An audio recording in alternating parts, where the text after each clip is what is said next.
Bonsoir à nouveau tout le monde et bienvenue dans la continuité de ce manifeste mondial Anthropocène. Nous sommes toute l'équipe animateurs et directeurs de l'école urbaine de Lyon ici pour faire un point, une montée en généralité disons, ou une réflexion sur qu'est-ce qui vient de se passer. Et c'est pas fini, il nous reste encore bien 4h30 devant nous, plus une petite fin. Donc ce que j'aimerais dire par rapport à ça, c'est que vous avez vu toutes ces images qui défilent entre chaque session, fait par le peintre Johan Riva qui nous accompagne. C'est vraiment cette idée de partir du fait qu'on est tous sous le même ciel et qu'on regarde tous finalement les mêmes nuages et qu'on se retrouve tous reliés avec ça. Hein, comme le dit le directeur juste à ma gauche, bien souvent nous sommes englobés, et il va sûrement le redire. Et eh bien... on voit ce ciel et c'est cette chose qui nous a reliés aujourd'hui. La deuxième chose qui nous a reliés, c'est aussi la Lune, cet astre. Et c'est cette pleine Lune qui, dès le matin, nous a mis de bon augure en se disant, bah oui, effectivement, c'est la pleine Lune de partout dans le monde. Et donc, Michel, qu'avez-vous pensé de ce qui s'est passé aujourd'hui et comment réagissez-vous par rapport à tout cela pour l'instant ? Bien, Jérémy, ça fait 12 heures à peu près que ce manifeste Anthropocène a été lancé. Sous la forme d'un pari un peu insensé. Et je crois que le pari est en passe d'être gagné. Moi, ce qui me paraît tout à fait spectaculaire, c'est d'affirmer la chose suivante. L'Anthropocène nous concerne tous et tous en tant qu'habitants de la Terre, puisque l'Anthropocène, c'est ce moment où on réalise la crise de l'habitabilité, où on réalise que la planète Terre, peut-être, va devenir inhabitable pour un certain nombre d'êtres humains d'ici quelques décennies. En tout cas, inhabitable de façon digne et juste pour un nombre important d'êtres humains dans le cadre d'une planète qui sera peuplée dans quelques décennies de 10 milliards d'êtres humains. Puisque, évidemment, c'est cela l'échelle du problème que nous devons affronter. Et notre pari dans le cadre du manifeste Anthropocène, c'est celui-ci, puisque cette question nous concerne tous et toutes, en tant que terriens, eh bien, il faut inventer un manifeste qui ne soit pas le produit de la réflexion de quelques savants exclusivement. Bien sûr, nous avons eu aussi des savants dans cette journée, de quelques personnes qui détiendraient une vérité, mais ce manifeste doit se constituer plus exactement dans l'addition, l'agrégation, la concaténation des points de vue et des propositions dans l'idéal de tous les habitants de la Terre. Ce que nous sommes en train de vous proposer pendant ces 17 heures, c'est une sorte de modélisation assez insensée de l'idée que l'avenir de la planète sera écrit par tous ses habitants et toutes les habitantes, et pas autrement. Qu'on ne peut pas simplement confier cet avenir aux mains des responsables politiques, des acteurs des grandes entreprises, ou même des universitaires, des scientifiques et des savants, mais que si nous voulons véritablement affronter cette crise, alors il faudra que tout le monde en fasse le diagnostic. C'est ce qu'il y a dans toutes les propositions qui sont faites. Il y a d'abord du diagnostic et qu'ensuite tout le monde dise « Eh bien voilà, à partir de ce diagnostic, ce que je crois nécessaire de faire, compte tenu de ce que je sais, de ce que je vois, de ce que je suis amené à vivre au jour le jour dans mon espace de cohabitation avec les autres humains et avec les non-humains. » Et je trouve qu'il y a quelque chose d'assez radical dans cette proposition, qui est de revenir à l'origine même du mot anthropocène, qui est souvent critiqué, au motif qu'on dit, oui, mais anthropocène, c'est faire peser la responsabilité finalement du changement global sur les épaules de ceux qui n'y sont pour rien. Il faudrait mieux utiliser capitalocène, il faudrait mieux utiliser plantationocène, il faudrait mieux utiliser un autre mot. Bien sûr que la responsabilité de tous les habitants n'est pas la même, bien entendu, que nous, en Occident, dans le cadre du développement des sociétés occidentales fondées sur l'exploitation des ressources, la mise en coupe réglée des ressources, y compris d'ailleurs des êtres humains, nous avons une part de responsabilité plus importante. Mais moi, je retiens autre chose du mot anthropos dans Anthropocène. Je retiens cette idée que même si, là où nous sommes, nous pouvons l'imputer à quelques-uns et pas à tous, là où nous voulons aller, il faudra que ce soit la proposition de tous les habitants et pas de quelques-uns. Donc je retiens la valeur du mot anthropos plutôt en sortie en quelque sorte et non pas en entrée. Je retiens cela comme l'idée que si nous voulons faire face à la crise de l'habitabilité, alors tous les terriens, toutes les terriennes devront s'impliquer, s'engager et essayer d'inventer les solutions pour de nouvelles manières de cohabiter sur la planète Terre. Et je trouve que ce que nous sommes en train de faire aujourd'hui, c'est la preuve de concept que cela peut fonctionner. Et ce que je disais ce matin, Jérémy, nous sommes là en 2021 pour tester et nous serons là de nouveau en 2022. Eh bien, c'est ce que j'ai envie de dire ce soir, grâce à la présence de Mathias et d'Anne-Laure, c'est-à-dire que nous avons déjà les relais pour essayer d'aller plus loin, pour essayer de faire que cette idée un peu folle du manifeste anthropocène mondial 2021, eh bien, petit à petit, ça devienne quelque chose qui soit repris par d'autres, réessayé ailleurs, et que l'année prochaine, à l'école de l'Anthropocène 2022, ce manifeste revienne plus fort que jamais, parce que plus fondé que jamais sur la volonté de tous les habitants et toutes les habitantes de s'emparer de la question du changement global. Voilà ce que je retiens à 21h et des balayettes, après une journée encore très chargée. Effectivement, il est 21h36 et le constat de la journée est quand même relativement fort pour l'instant, et peut-être que Anne-Laure voudrait dire quelque chose sur la manière dont on le vit de l'intérieur, parce que c'est quand même des journées très fortes, même pour nous émotionnellement et même intellectuellement, sur ce qui se passe. Oui, quand j'ai accepté cette expérience, j'avais bien conscience que c'était une performance, une expérience. Je ne pensais pas avoir autant d'émotions. L'émotion de... Voilà, déjà de vivre une aventure un peu folle, quand on se dit on va pouvoir discuter comme ça toute une journée entière avec 75 pays. Après, écouter tous ces témoignages de personnes qui viennent de différentes origines, de différents âges, de différents pays et de différentes cultures, et qui témoignent tous finalement un peu de la même chose, de dire on vit sur la même planète et il faut qu'on prenne conscience. Et prendre conscience, c'est aussi être en capacité de le diffuser, d'en parler, de s'exprimer. Et là, finalement, même si chaque personne, peut-être individuellement, on sait, le fait de s'entendre d'autres personnes le dire, on se sent plus connecté à cette même situation. J'ai l'impression qu'avec ce manifeste-là, c'était presque, j'utilisais le mot de communion ou de presque de danse inclusive. Et finalement, on était les uns avec les autres et ça donnait une force plus importante. Et je crois aussi, j'avais peut-être quelques pas doute, mais en tout cas, où est-ce que ça va nous mener ? On était dans l'accueil un petit peu de cette expérience, de se dire, ça va donner quoi ? Ça donnait beaucoup de voix ce matin quand j'ai vu... une activiste turque de 13 ans discuter avec un poète haïtien et échanger sur se dire on a besoin de sensibiliser, et c'est bien par cette prise de parole, c'est bien en échangeant et en se disant qu'on vit tous la même chose. Pas forcément avec un grand discours scientifique, il y a des gens qui avaient une analyse assez fondée, mais il y avait des gens qui exprimaient simplement ce qu'ils vivent, ce qu'ils observent. On a eu beaucoup de notions sur le besoin de mieux observer ce qui nous entoure et le besoin de mieux être connecté aux autres.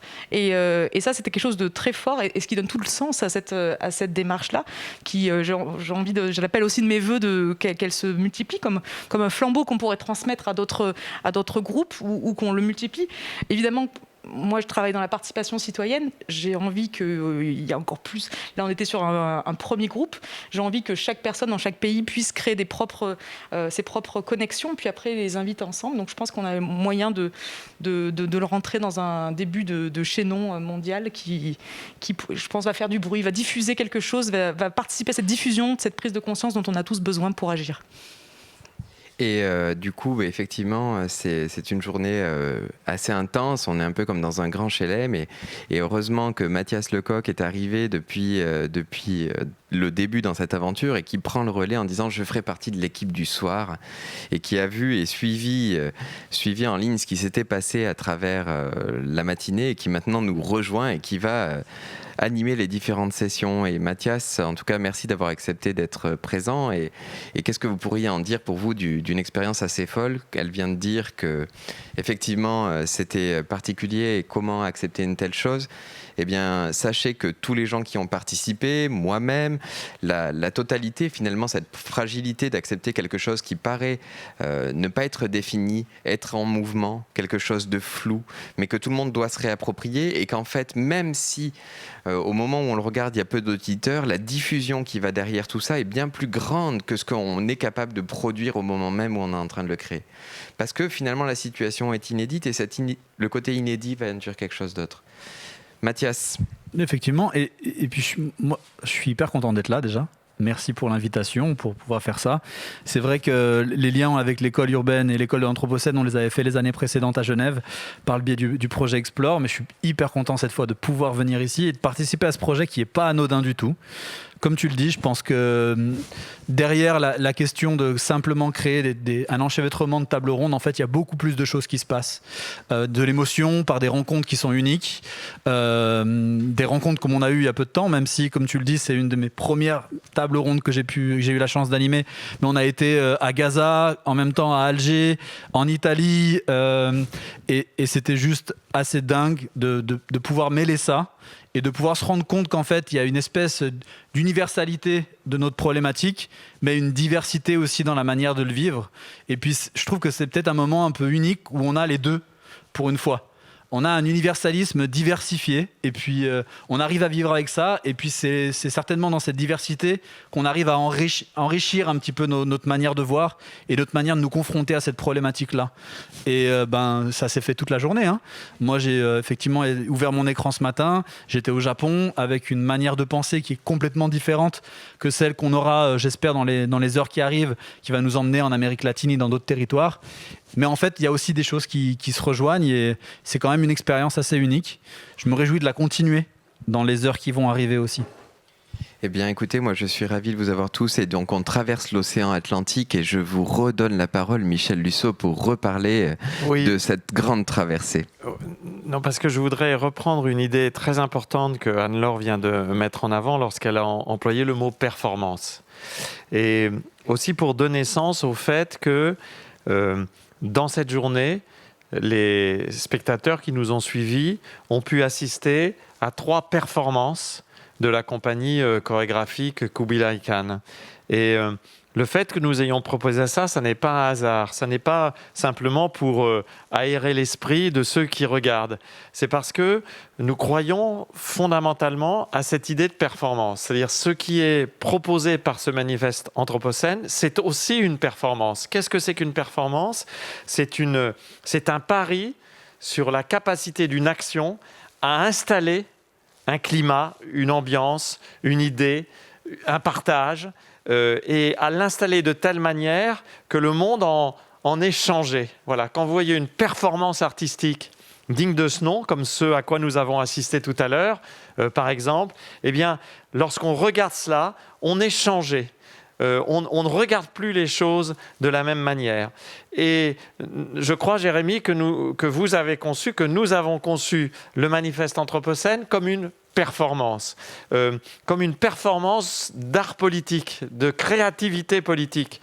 C'est-à-dire que nous essayons de faire en sorte qu'à la fin de la journée, même si nous n'avons été suivis que par quelques centaines, quelques milliers de spectateurs, mais petit à petit, ça deviendra un plus grand nombre, eh bien finalement, le monde ne soit pas tout à fait le même. Justement parce que cette performance aura été non seulement tentée, mais réalisée et réussie. Donc je pense que c'est important d'insister sur cela. Et nous n'avons pas d'autre motivation, en fait, que par cette performance, essayer de faire petit à petit évoluer le monde en crise dans lequel nous vivons et face auquel nous savons que nous aurons à faire face à des problèmes majeurs dans les années qui viennent. Voilà pourquoi je voulais reprendre ce mot de performance qui me paraît si important par rapport à ce que nous avons essayé de faire. Et vous savez, un des points qui revient à travers cette semaine à l'école de l'Anthropocène que l'on vit, hein, parce que ce moment de performance est couplé de cours publics, est couplé de radio, est couplé de conférences et de débats qui sont d'un niveau intellectuel très très intense et qui abordent le sujet de l'Anthropocène qui parfois peuvent être assez durs pour nous tous. Et même nous, quand on le vit en tant que scientifique et qu'on va vivre ces éléments-là, de parler du fait qu'on est tous vulnérables une soirée, finalement ça c'est un côté parfois un peu dur. Comment on va réagir avec tout ça et comment émotionnellement en fait on peut aller au-delà. Et en fait, pour moi, le manifeste a ce côté positif autour d'une adaptabilité, c'est-à-dire de voir finalement à travers la vulnérabilité de chacun qu'on peut proposer des choses, qu'on peut donner un message et espérer autre chose. Effectivement, pour revenir sur des moments qui se sont passés entre quelqu'un qui va dire oui, mais comment faire pour que ma génération puisse y croire demain, et qu'un autre participant lui dise non, mais tu as tout à espérer, tu as tout à construire. Et effectivement, on se retrouve face à ça, et cette dynamique-là, et cet espoir grâce à l'équipe, parce que comme vous le voyez, c'est pas du tout un travail seul, même l'équipe, même les interprètes, même les techniciens, tout le monde a réussi à travailler autour de cette adaptabilité qui, par temps de Covid, n'est pas rien. Ça aussi, c'est une performance collective, oui. J'ajouterais aussi, la performance, elle a été aussi pour moi d'avoir un cadre, mais un cadre très souple et très ouvert. C'est-à-dire que j'ai participé à un débat mondial sur le climat, mais organisé notamment par la Commission nationale du débat public. Mais c'est un échange d'opinions, un échange d'analyse. Et finalement, on perd tout le sensible et l'émotion. C'était très riche et je pense que c'était plus construit en termes de propositions. Mais là, ce que je crois que c'est important, c'est aussi de se dire que, c'est ce qu'on a entendu moi toute la journée, se dire que la construction... La sensibilisation peut passer par plein de modes d'expression. Et cette idée de là on a vu que quand on donne un cadre très large et que les gens ont exprimé le même problème, mais de plein de canaux, plein de médias, médiums différents. Moi, j'ai été bluffée d'accueillir tous ces messages et tous ces modes, parce que je pense que chacun a leur place pour sensibiliser chaque personne, parce que chacun, on va recevoir des messages d'une façon différente. Quelqu'un va apprécier une analyse bien structurée, d'autres vont être plus sensibles à un art. Et là, c'était un peu la force et la performance de ce mondial, de ce manifeste, c'était de se dire...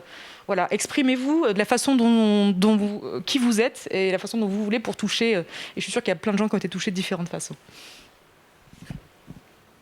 Et puis, moi, je voulais aussi reprendre les mots que tu as dit, Michel, aussi en introduction. C'est l'aspect, pas seulement participatif, mais l'aspect un peu horizontal et puis même limite organique, en fait, de ce manifeste. Ça aurait été tellement facile d'écrire une tribune avec des intellectuels que de se mettre dans cette aventure, tout le travail que vous avez fait pour mettre en place ça sur place et continuer à lui donner vie dans les semaines et les mois qui arrivent. Je trouve que c'est magnifique, c'est une belle aventure, c'est un gros défi, mais sans doute un défi aussi qui répond à ceux auxquels on doit tous faire face, non ?